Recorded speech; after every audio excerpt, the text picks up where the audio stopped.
if you want to find out why you're not successful, ask yourself, what does my brain think when I hit obstacles?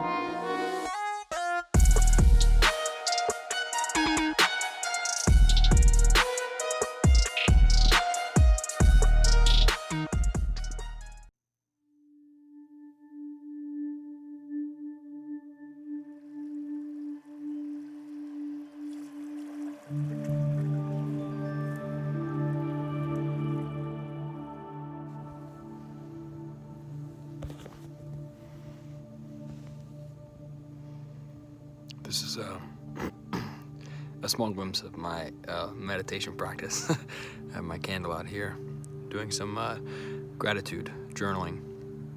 Take a moment to truly feel grateful for the things that I have in my life, not just to write them down and intellectualize them, but to close my mind and feel it. Feel the gratitude, and for a moment focus on things that really are going well, so that I can have the energy and tenacity to focus on things that maybe need some more attention. This is really good. I think more people should do it. Or don't. Live in misery. Big mistake a lot of people make on squats. Talking about best squat tips would be bending with their knees. Like, you're gonna bend your knees obviously, but the first joint to move should not be the knees. It should be the hips going back. Your stomach should actually be going into your thighs.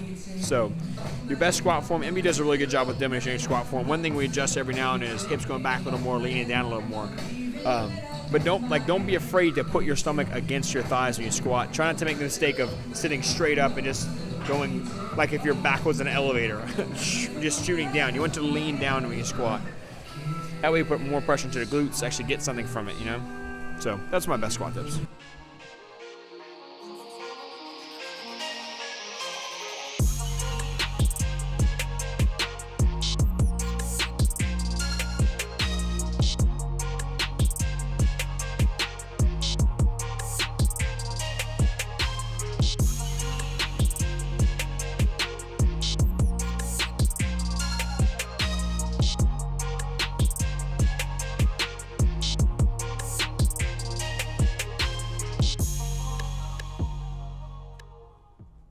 Emotions.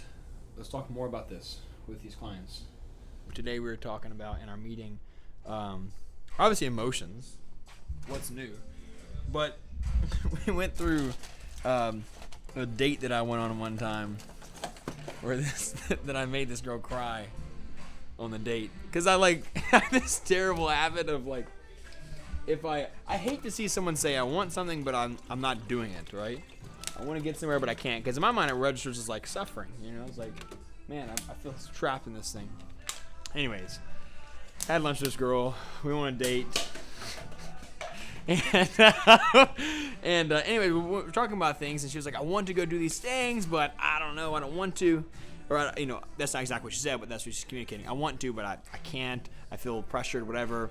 And we went through things like, why don't you go do it? And it's like, oh, I don't know. So then it's like, man, why are you afraid of failure? And these are like the same things. Well, long story short, she ended up talking about how she had battled a lot growing up, and she felt like she was never good enough for her mom, and she was crying. And of course, all my coworkers were like, "That's a terrible thing to do," but I think it's a wonderful thing to do. I think if I, had a emotion like that came up, I'd want someone to push into it and ask me about it, and be inquisitive. But anyways, regardless, it was a good topic for us to discuss, even using a funny situation like that. A good topic to discuss about the fact that a lot of times we don't extend ourselves and go out there and try new things to add a sense of zeal and zest and excitement to our life so that we have the energy to make a change. Because it takes a lot of energy to make a shift, a lot of energy to make a change in your life, especially in your health, your relationships, your business, your income, or your finances, or your job, or whatever. It takes a lot of energy. So if life is rather bland, it's kind of hard to do that. So we're talking about how people go from that to how do you extend yourself? Well, extending yourself takes a lot of self-esteem.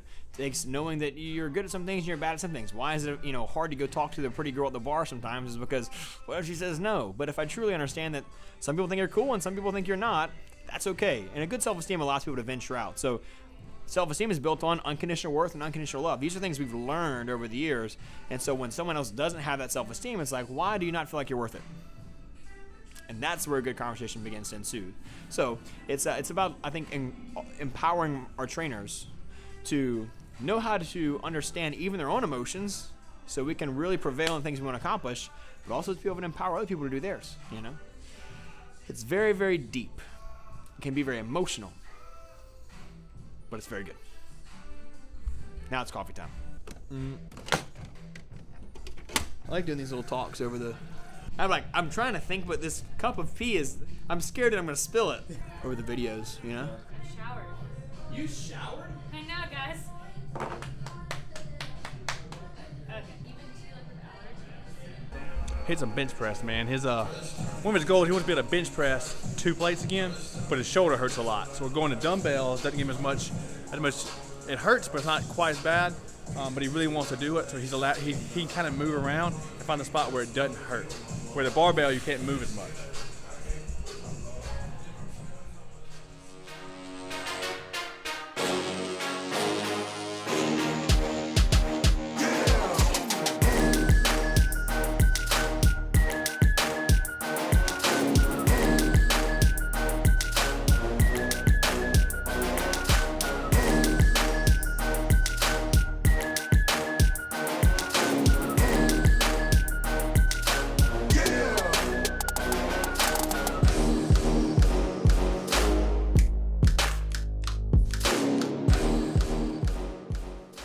So he tripped on a root when he was at the house today, and he kind of strained his calf. So basically, I'm trying to get him. I had him do a foam roll to kind of get it to relax a little bit, so it wouldn't hurt as bad. And I just showed him something on the bench that he could do, so that way, if he's at home, somewhere where he didn't have a foam roll, he can still do it and try to get not 100% pain-free, but get to where it doesn't hurt as bad. If you want to find out why you're not successful, ask yourself, what does my brain think when I hit obstacles? Does it think things like this? This always happens to me. Or speaking in absolutes, this is always happening to me. I'm the one that's the, cursed one on this world. It's not true. Or it shouldn't be this way. You have a fairy tale way of looking at the world. These are something called automatic negative thinking patterns. There's actually 13 of these, and a couple to list them are personalizing, fairy tale, the world should be great, I should ever lose weight, assuming, absolutes, it never works for me. All these things are bad ways of thinking, and they're not how successful people think.